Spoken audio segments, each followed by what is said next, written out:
अच्छा जेडे खानदानी लोग होंदे ना घर हर घर में लड़ाइयां होंदियां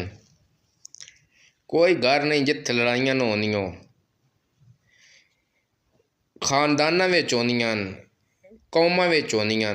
लेकिन जेड़ी खानदानी बंदे दे पुत्र इहदा किसी कौम नाल तलक नहीं मजहब दा ते उहदी परवरिश और खानदानी जेड़ी उन्हां दी नस्ल होंदी वो पहचान होंदी वो किसी मजहब विच हो सकदे किसी कौम विच हो सकदे लेकिन जेड़े खानदानी बंदे होंदे न वो आपस च लड़ाई उन्हां दी जितनी भी होवे ना जिस टाइम दूजे ते मुसीबत आउंदी ना वो फौरी अपड़दे न वो अपने सारे रोले लड़ाइयां झगड़े सारे बोल वैंदे न और उस भावें एक दूजे दे मत्थे लगन या ना लगन लेकिन मजाल है किसी अगे ओहदा गिला कर वैन या कोई उन्हां दी खुशामद विच कोई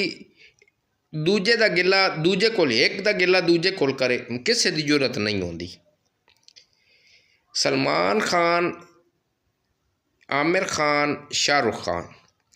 सारी जवानी अपनी इन्ना गुजार दी एक दूजे नाले बोले नहीं लेकिन मजाल इन्ना आज तक एक दूजे का गिला किसी अगे कीता होवे या किसी ने करन दिता होवे बेशक वो आपस च बोलें या नहीं बोले इंज ये घर है साडा पाकिस्तान या लड़ाइयां झगड़े गिले ये सारे चलते हैं लेकिन खुदा दा वास्ता ने एक गल याद रखो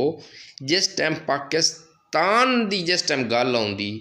उस दे उत्ते दहशतगर्दी दी गल आउंदी किसी परेशानी दी गल आउंदी तुसी अपनी जाती गिले अपनी लड़ाइयां छड़ के सिर्फ पाकिस्तान वास्ते सोचो भावें कोई सियासतदान है भावें कोई फौजी भावें कोई अदारा कोई महकमा आपस च अवाम समेत सियासतदान जितने भावें उहदे विच पेपर पीपी वाले भावें नून वाले भावें तरीके एक मुठ हो जाओ विच ही मौलवी क्योंकि हुण गल पाकिस्तान दी आ गई उहदे विच सियासत न करो अपने पुराने गिले शिकवे न करो कि फलाने जरनैल के कीता ही फलाने सियासतदान के कीता ही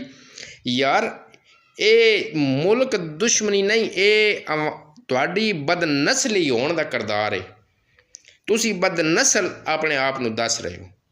जेड़े हुण भी आके नहीं जिस टाइम तुहाडे नाल हुण गल आई कौमी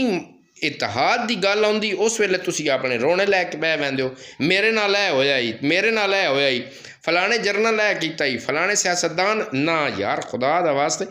ये टाइम तो औखा सौखा टपा लो ना वाद तो उस तो बाद लड़ते भी रहा है बिड़ते भी रहा है एक दूजे गालां भी कढ़ लगा है लेकिन जिस वेले पाकिस्तान की गल आवे पाकिस्तान तुहाडा घर है उस वेले खुदा दा नाम ने को बंदियाई कीती करो।